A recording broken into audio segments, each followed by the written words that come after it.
Tonight on Dockside Dish, thousands of cruise passengers are stranded in the Middle East as cruise ships sit stuck in port. Norwegian Cruise Line admits some of its biggest problems were self-inflicted. And in my favorite fashion drama, Virgin Voyages trolls Norwegian's new dress code after passengers revolt. It's March 4th, 2026, and it's time to start dishing.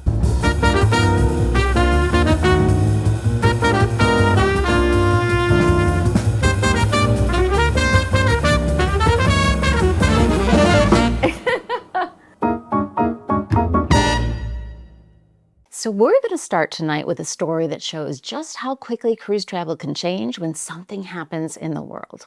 Right now, thousands of cruise passengers are stranded in the Middle East after escalating regional tensions forced cruise ships to stay in port. Several ships that were sailing in the region are now sitting in places like Dubai, Abu Dhabi, and Doha, while cruise lines figure out what to do next. And the issue isn't necessarily the ships themselves. The problem is the airspace. Because of the conflict in the region, flights have been canceled and airspace has been restricted. That means passengers who were supposed to fly home after their cruise suddenly, can't. So, even though the ships are safe in port, a lot of travelers are essentially stuck waiting while cruise lines coordinate new flights and travel plans. Now, this is just one of those moments where you realize how interconnected cruise travel really is. When you book a cruise, you're not just booking a ship. You're booking flights, airports, port cities, and sometimes entire regions of the world. And when something major happens geopolitically, it can affect all of those things at once. Cruise lines are working with airlines and local authorities to help passengers get home, but situations like this can take time to untangle.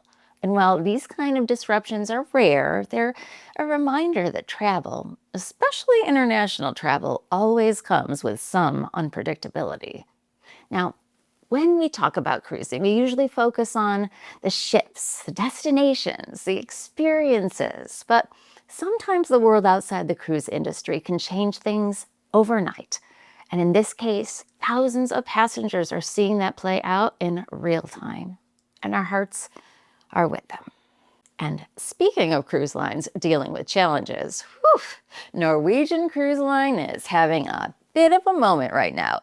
And by moment, I mean the company itself recently admitted that some of its current problems are, and this is their wording, self-inflicted, which isn't exactly the phrase you want to hear from the people running your vacation. So let's talk about what's going on. Norwegian Cruise Line recently had an earnings call.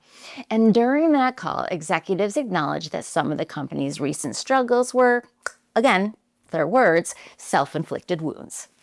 Which is like a bold thing to say out loud. Now, to be fair, Norwegian isn't saying cruising is struggling. Demand for cruises is actually still very strong across the country.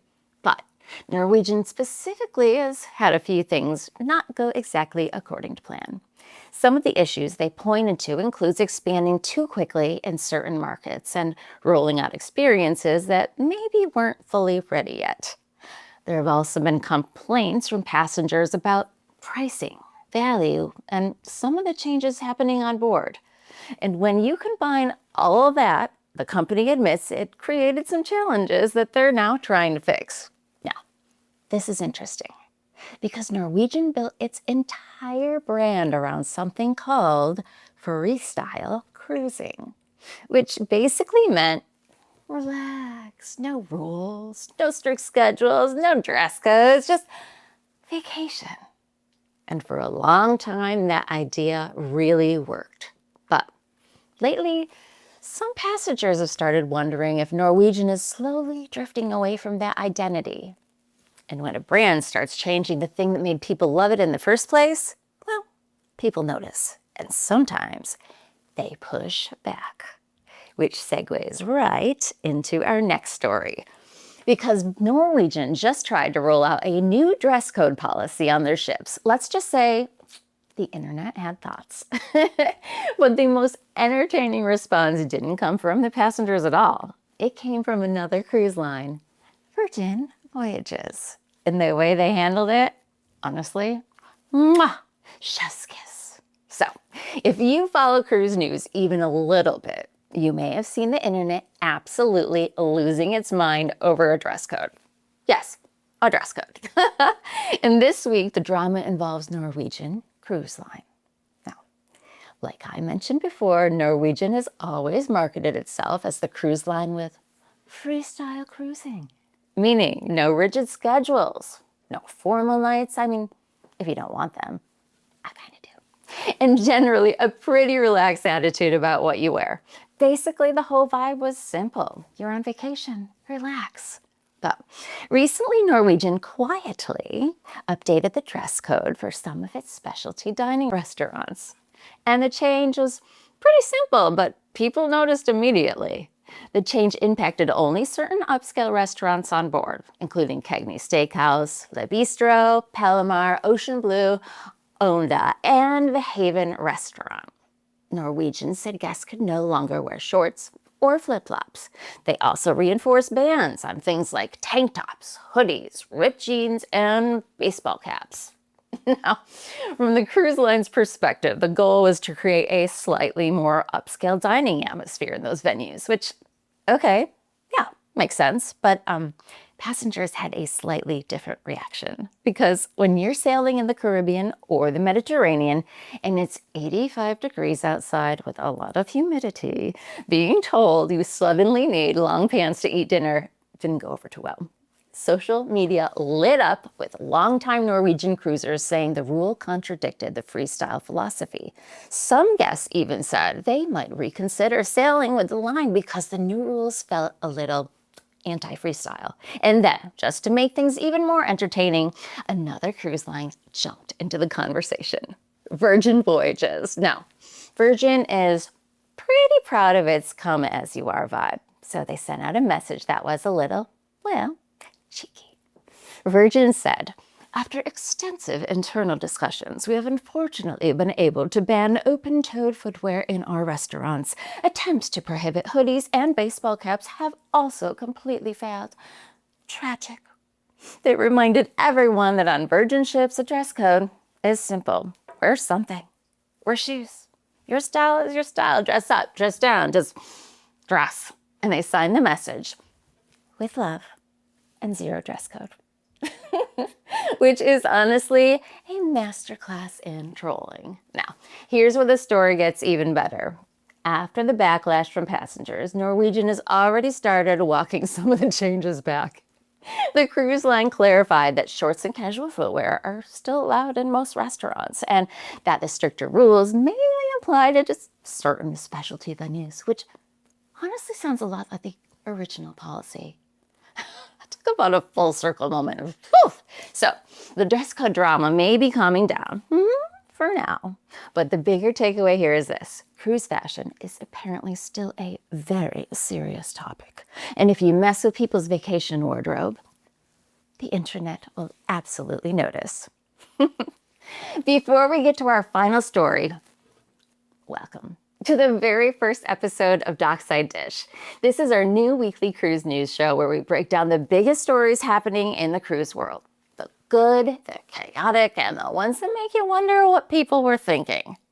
Jason has been talking about doing a cruise news show for, I don't know, like when has he not been yapping about this? He's behind the camera.